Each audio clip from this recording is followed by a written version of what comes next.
What does it feel like to be really listened to? I guess many of us would like to think that we're good listeners, and many of us are. But also we probably aren't always as good as we would like to think we are. Often not because we're bad listeners, but many of us are busy listeners, listeners who have got lots going on in our own minds, and listeners who have got lots of wisdom and want to share that wisdom with other people as well. When we come to the mentoring relationship, we may have many answers to a mentee's problems. But listening is a really, really important part of a mentoring relationship. And so in this session, we will think about what's involved in good listening. And also, how might we give advice to people in an empowering way? Listening has many functions, and we might listen for different reasons. Sometimes in life, we need to listen to critique. We're listening out for the right answer. And sometimes when we're being given information, it's really, really important for us to be able to get to the right answer, because that's what the listening is required of us. And so that's not bad listening, it's just listening with a particular purpose in mind. Sometimes in life we need to listen to be able to comprehend. That's about acquiring knowledge. And so again, we listen in a particular kind of way to be able to add to what we know and build on what we know. But there's a third type of listening, which I think is the type of listening that we need to engage in when we're mentoring. And that is listening to connect. And that listening is far less about acquiring knowledge and trying to critique what someone is saying, and far more about understanding and connecting with somebody and helping someone to feel understood. So these are the types of listening, the different types of listening that might be used at different times. And these are the types of listening that we might find ourselves doing. And so choosing which one's right for the mentoring relationship is going to be really, really important. I like this quote by Stephen Covey, who says, "The real beginning of influence comes as others sense that you are being influenced by them. When they feel understood by you, that you've listened deeply and sincerely, and that you are open." The sense of that is that it's about the idea that actually when someone knows that they've had an impact on you, then actually they feel really heard and listened to, then actually they're more ready and willing and able to take on your thoughts and ideas too. No one wants to feel like that the influence is one way. People feel more empowered when they feel that actually they've been able to have an impact and an influence on you too. And so listening to connect involves not interrupting. It involves echoing back what you've heard from somebody, and it involves asking clarifying questions, all with the goal of understanding another person and connecting with them. I'm really inspired by this Chinese symbol for listening, which fleshes out a bit more all the different facets that listening might involve. Now, I'm limited in my understanding of the Chinese language, but my understanding is that we read from right to left rather than left to right. And so when we think about listening, we start at the right-hand side of this symbol and recognise that this listening to connect is first of all about bringing our heart into the situation. It's approaching a person with a sense of being hope-filled, a sense of compassion, a sense of that person being the centre of our attention. It's about being empathic, it's about being unconditionally accepting, and it's about having a desire to be empowering. We bring our undivided attention to somebody as we listen. We're bringing our whole self into the room, communicating that that person in front of you matters more than anything else in this moment. We bring our eyes to watch for what people are doing and what people are communicating, not just with their words, but with their body and their actions and their tone of voice as well. One of the things that I was really helped by in some of my training was thinking about this idea that actually that often when people are still thinking and still wanting to expand on their thinking, they will take their eyes into their thinking space up here. And so often we will be quick to fill silences, but sometimes someone will be being quiet, not because they finished what they want to say, but more because they actually just need some more space to think. So keeping an eye on what someone's eyes are doing and being attentive to that can be really helpful in helping us to become more skilled at recognising what someone wants to communicate with us. Bringing our ears, obviously, to the listening process. That's about hearing somebody, but that's also about hearing not just the words, but also how those words are being spoken. Picking up on those little details of intonation that somebody might be using that may not even realise themselves, but actually communicate something about how they're really thinking and feeling. And finally, bringing your mind to the process as well. That's not an analytical mind, but more a mind that actually is inhabiting the role of passenger on a speaker's train of thought. Going with somebody and taking their lead on what's going on. Putting yourself into their world and allowing them to take you into their world in some way.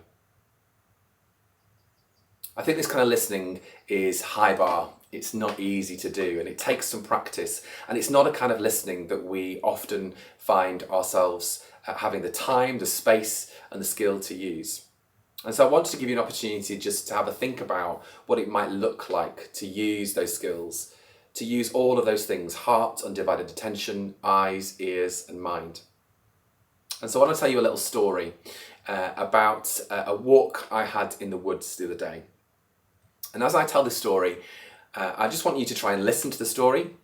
And I want you to just wonder, be curious for yourself about what aspect of this type of listening that you find easiest and which aspect you find hard. So the other day, I took myself to the woods for a walk. I pulled up, the sky was a bit grey and dull, and I entered into the woods with a canopy of the trees above me. I felt the canopy starting to surround me. I heard the leaves crunching under my feet. I started to hear the sounds of wind blowing through the trees, birds singing.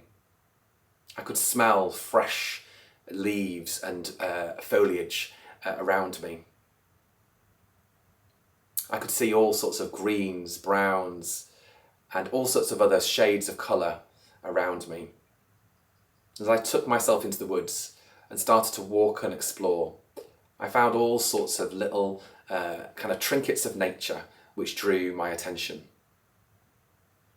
And as I came out of the woods, I felt a sense of peace and calm and connection with the wider world from that experience.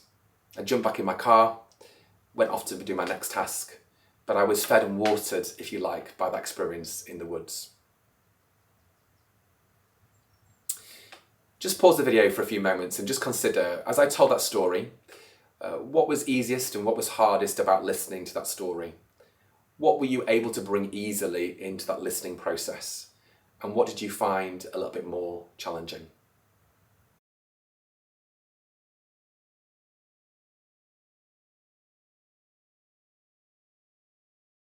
So sometimes as a mentor, we will need and want to give advice to people. This listening stuff is really important, and I would always encourage you as a mentor to give more time to listening than you do to responding. But there are times when advice is really important, and there are ways we can give that advice in quite a disempowering way, and a way that is maybe experienced by the mentee as quite forceful, or we can deliver that advice in a way that's more empowering. And I really like this model that I was shown as a way of being able to give advice in a more empowering way. The model is known as elicit, inform, elicit. 3 stages. So the first stage is that you elicit information from the mentee. You take time to listen, echo back, and validate a mentee's thoughts and feelings and experiences. You might ask further questions to clarify your understanding, and make sure that the mentee has said everything they want to say, and you've reflected back to them what you've heard so they know that you've heard and understood what's going on for them. And then you can move on to the inform stage, which is about offering some ideas and advice. And the inform stage is all about actually giving more than one piece of advice, but giving therefore options. So suggesting maybe 2 or 3 things that you think could help, or that you think maybe the mentee might want to consider. The informed stage is about offering that humbly, curiously, and wondering with the mentee about whether that would help or not. So maybe you'd like to try this option. Have you thought about this? Sometimes people can find this helpful. Those kind of phrases can be really helpful in the informed stage. And then the final stage is then eliciting, again, by saying to the mentee, I wonder which of these things you might find most useful. I wonder if any of those ideas are helpful to you. I wonder if there's any ideas you'd like to build on yourself. You're giving the mentee control back to be able to make their own decision about what they want to do. You've given advice, but you've not imposed it. You've allowed them to make a choice about what's right for them. So, I want to tell you a story, this time that a mentee might possibly tell you. And I wonder if you can have a think about what it would look like to elicit, inform and elicit. So as I tell the story, first of all, listen out for the thoughts and the feelings that are going on. Make maybe a few notes about what you think is important. Maybe come up with 2 or 3 ideas that you might offer back to the mentee. And then think about how you might then ask the mentee which of those ideas they want to take forward. This might be a real scenario for a mentee. I'm just really struggling to get up in the morning. I've never found it easy. I'm more of a night owl than a morning person. My alarm goes off, but I don't always hear it, or sometimes I hear it, switch it off and then go back to sleep again. When I do get up, I'm often a bit spaced out for the first hour or so, and so I don't move very quickly. That makes it hard to get out of the house on time. I think I've done quite well overall though, as I've only been 10 minutes late, although I've often had to go without breakfast and so then arrive at work feeling a bit grouchy. The boss has told me I need to make more of an effort, but I'm not sure what else to do. Maybe just pause the video and have a little think about what you might do to make sure you feed back the thoughts and the feelings that you've heard, and then think about what kind of advice you might offer.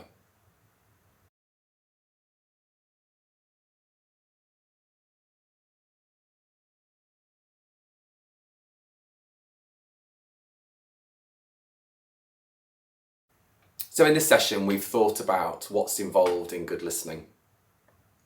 And we've also thought about how we might give advice in an empowering way. So just before you move on, I just want to encourage you just to have a little think and reflect. I wonder what's been most interesting about today's session. I wonder what's been most important. And I wonder what you're going to take away.